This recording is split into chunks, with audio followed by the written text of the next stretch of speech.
I'm back with another Front Row Talk podcast, a podcast with expensive opinions.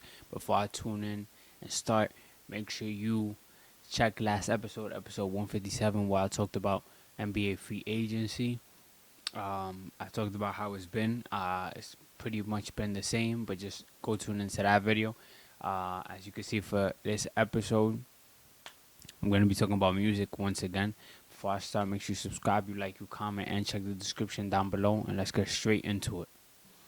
All right. So as you can see, we're talking music. We're talking about the new Iceman episode 2, which is basically the rollout for Drake's new album.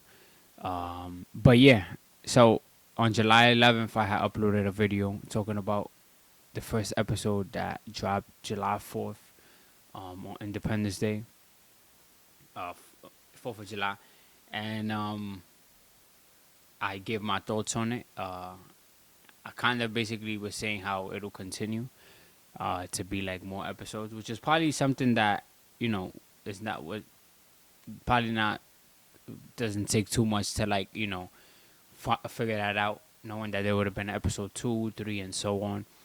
But recently, I think the 24th, July 24th, which is about like 5-6 days ago from today, he dropped episode 2, which of course also came with another song and more visuals and a live stream on YouTube.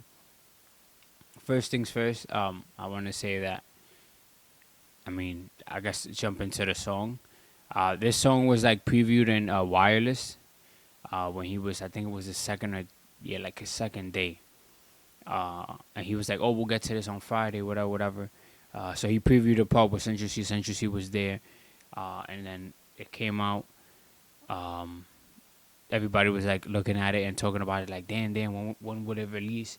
And, it released on the 24th at 9, but then it became available on Apple Music and officially out at 12, making it the 25th, which was a Friday. But yeah, it's a cool single. I think that it's like a summer tune. The beat is good. I like Central C's verse. I like Drake's verse. I like the switch up from one beat to the other, which is basically the same kind of beat switch. Not the same kind of beat switch, but both songs that have dropped so far have had a beat switch. Because What Did I Miss also did have one. So I like where it's going with this. The most creative thing I think though is that he's live streaming it. I think he's probably realized how much power live streaming has nowadays, and how just people like to really see stuff in real time. It's just he's just doing it on YouTube, which is pretty interesting because it makes you think, does he have like some type of record? Not record. Does he have some type of deal with YouTube? You know, um, coming into the near future. Did they work something out or something to be able to, because I think it's cool that he's rolling it out with YouTube, rolling it out the way he is. And there's a lot of other things I think that I'm going to get into. So the episode starts off with like a guy talking, saying that he's been missing for 3 weeks, the truck, what's going on, blah, blah, blah. And it's literally the same amount of time that it's been since the last single. It's the last episode, which is 4th of July. By the way, shout out to What's the Dirt video that he dropped. Really, really good video. But yeah, so the timeline is pretty much aligned. And this, I think that this episode was a bit more symbolic, like more symbolism. Definitely more visuals than the first one. And also because we kind of already expected it to be a second live stream, in some type of, we knew it would be a different location since he's on tour and stuff like that. But I just felt like there's more to just the music he's coming out with. I guess you could call it creepy. It was kind of like eerie a bit. But yeah, he was just showing streets in Manchester, in the UK. It was like nighttime, and they had like some like techno kind of music, just showing from one clip to the other. And what was funny is he had like a Pinocchio guy, like a guy set up, in a Pinocchio suit, just like looking like from the distance to the camera. Um, and like the trees and stuff like that, which was kind of like caught me off guard at first. I'm not gonna lie. Um, and he would just have different clips, just going from one clip to the other, and then he pop showed up in like some type of like factory. I think it's like a brewery, if I'm not mistaken. With the same Iceman jacket, he was just looking through the machines, with this music being played in the back. Um, and then it went back to the Pinocchio guy, which is kind of interesting because I didn't really get it at first, and I didn't put no mind to it. But I know, I feel like if you've been a fan of Drake, or even if you're not a fan, he's like really, he throws a lot of subliminals. So I knew it meant something. It just didn't click in my head. And then I was like, oh damn, he could be referring to the guy who he's been beefing with for the past couple of years plus, which is Kendrick. Um, and it'll all make sense later on when I explain. But uh, then it was more so, it showed, I think, the inside of whatever place that is. I think it was actually, I think like a episode or two of Peaky Blinders were shot, and I don't want to call it a castle, but in the building that they were in, which kind of looks like a castle. It may be. Please correct me if I'm wrong. It was showing like how it looks in there, and that place looks pretty creepy. I mean, they were showing like doorways and stairs. Showed an empty pool, which was kind of interesting.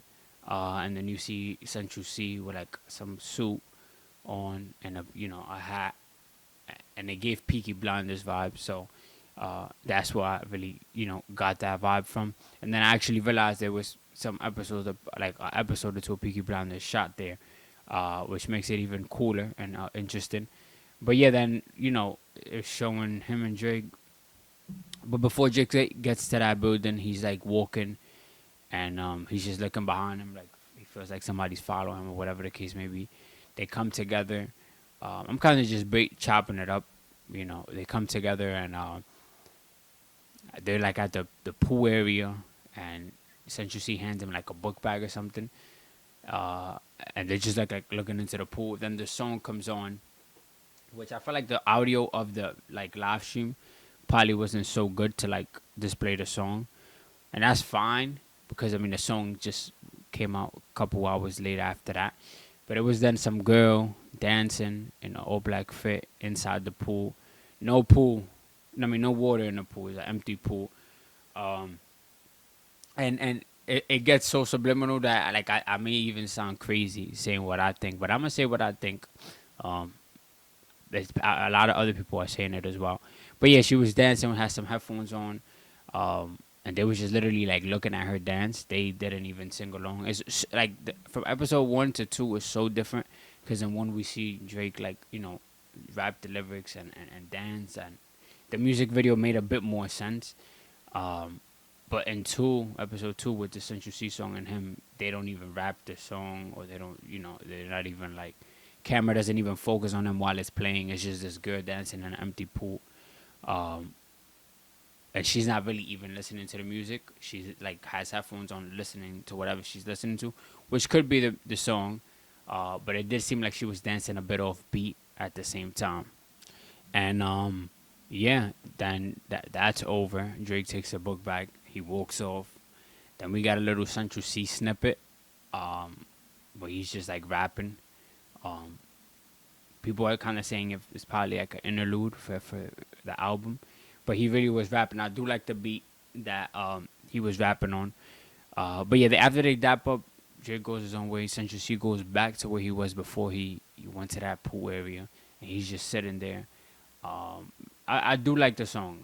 Clearly, it's not out yet, but I like the fact that Drake gave him that time for him to promote whatever that song is, or who else is on that song. We only did hear Central C, so I'm thinking it's only him.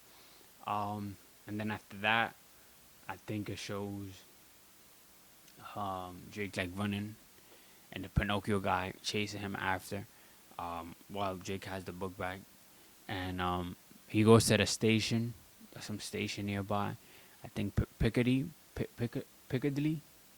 or something like that, station nearby.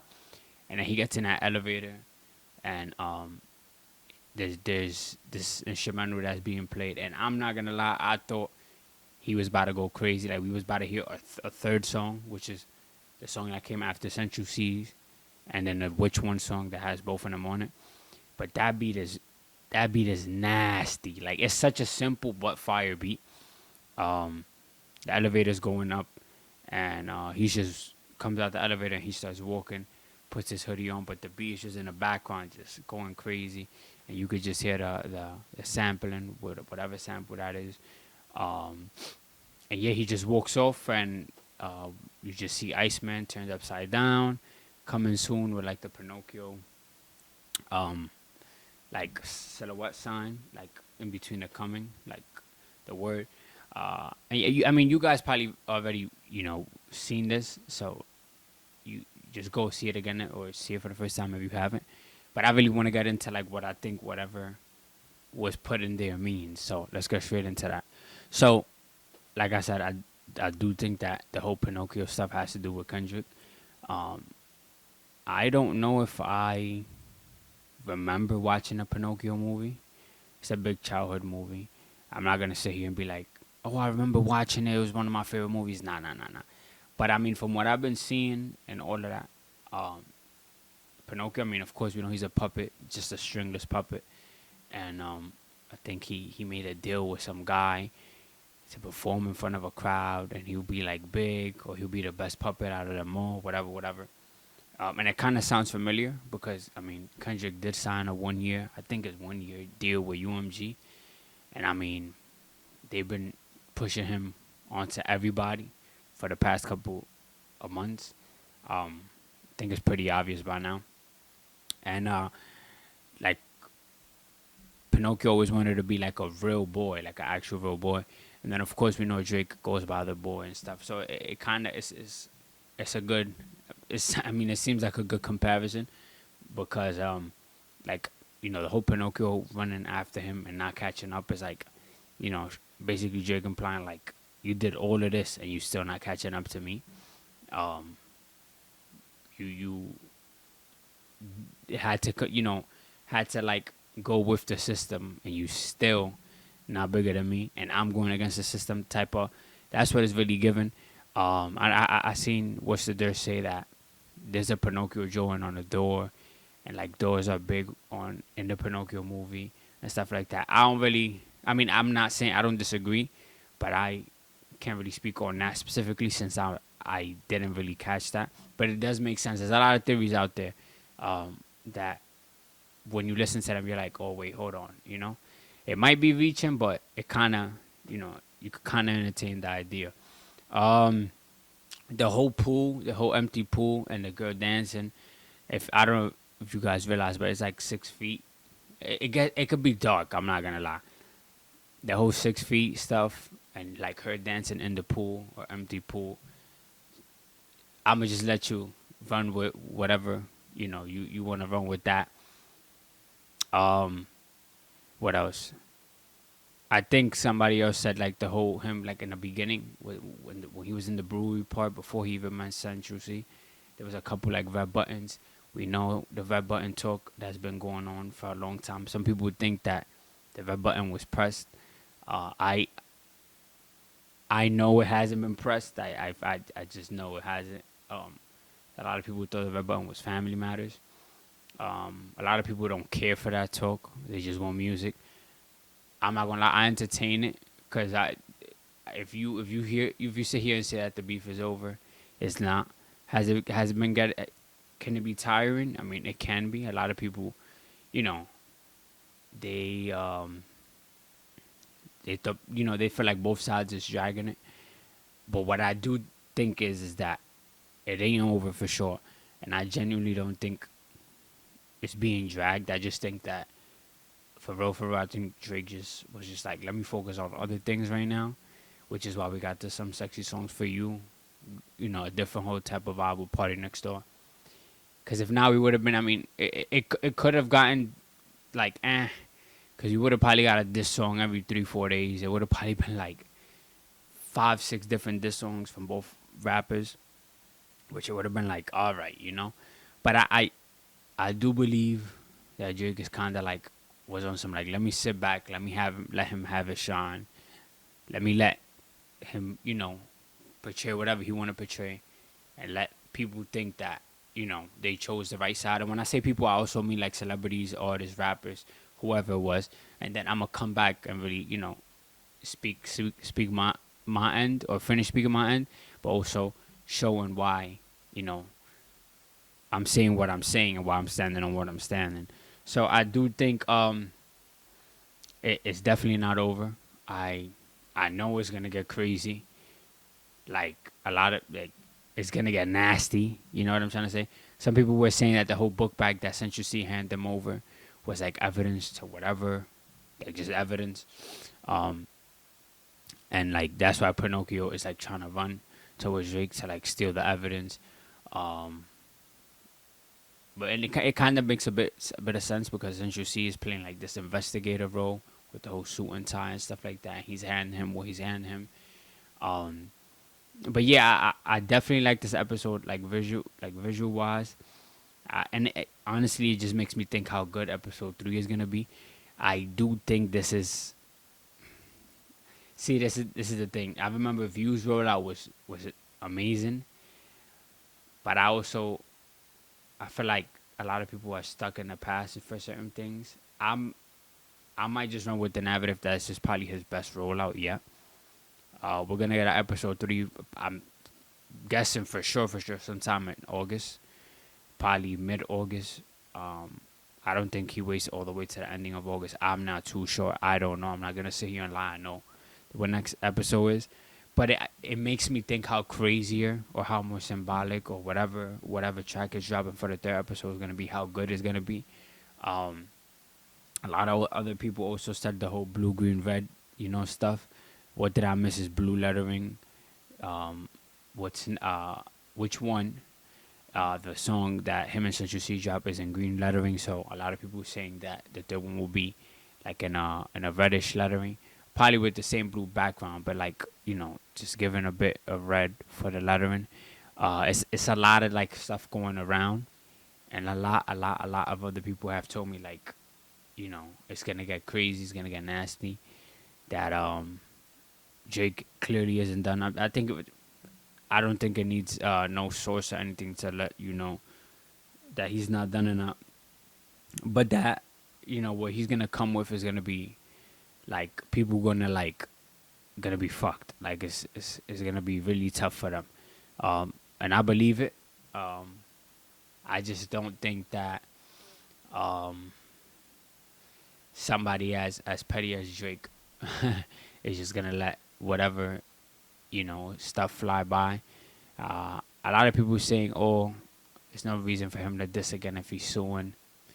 I'm not even entertaining those takes anymore. I mean, it's just like at this point, if you don't get why he's suing, it is what it is. And like I said, I wasn't even gonna talk on those legal term stuff. If you're not informed on that, whatever. It is what it is. Next, we'll move on to the next take. But of course, everybody is entitled to their own opinion. I'm just super duper excited for episode 3. I think that episode 3 is gonna be even more. I think it's probably gonna be a bit longer as well. I don't know if he drops a song. I think it might be a solo song. I don't know if he put on another feature. But I do think that the Which One song kind of bought him some time for that episode 3 and whatever he's gonna drop in that episode. And yeah, that's it really. It's if I was somebody who was more informed, I probably wouldn't have spilled the tea all the way, but I would have probably gave some hints. But even if I'm informed that as much as I am now, I'm not gonna give it all away. It's no point. But I do think I'm standing on this take. I do think it's gonna get nasty. Like I'm talking like, damn, I don't want to say that. Never mind. But it's gonna be tough. It's gonna be tough. I'm here, waiting on that episode 3, waiting on just more music to drop as well. I've been bumping Jack Boys 2 way more now. It's grew on me. Has to give it some time, just like with any other music. But yeah, that's really it. Uh, the work that guy puts in is crazy. I mean, he's on tour every day or every other day, and he's still finding time to work on an album and roll it out the way he's rolling it out by going live in between days that he's performing or setting it up the way he's setting it up. And I genuinely don't think that his label's behind this. I think this is just all him and his team. I do think that his label has been trying to contact him, and he probably hasn't even picked up the phone or replied because of the legal stuff he's taken and the actions he's taken. Uh, Shout out to What's the Dirt as well. He has said that like since Wagwan Delilah that dropped literally right after the Hard Part 6, there has been no type of ties between Drake and a UMG artist, like none at all. He literally broke it down in his video. I mean, everybody who he had on wireless is either from Sony, independent, or they had some type of relationship with UMG, and they fell out. So I mean, it just shows you how much so much people are against him, and he's still bringing other artists and other fan bases, alongside him, and dropping music, doing what he's always done. But I'll end off the video now. It's a pretty long episode. I did talk a lot. I did chat a lot. If you want to say I chatted, all I am gonna say is that it's gonna get super nasty, man. I don't think people ready. I don't think I'm ready, and I'm not as informed as others. I don't want to sit here and say that, but I do know it's gonna get tough, and I keep repeating that. But time will definitely tell. That's really it for this episode 158. Episode 2 of Iceman was probably my favorite. Episode 1 was calm, a good introduction, in Toronto with the truck, showing the ice and all of that. The song was really, really good. I like both songs that has came out. Two different vibes. Probably episode 3 brings more of a rap, more like, angry or introspective and stuff like that vibe from him. But that's it. I feel like I keep chatting. I don't know if you guys is ready for what's about to happen, but time will do its thing. Make sure you subscribe, you like, you comment, and you share this video. Check the description down below. I have my link for my Instagram, TikTok, and Twitter. I've been tweeting a lot. I'm always on Twitter now, so definitely go check out my Twitter. And your boy Salcita is out.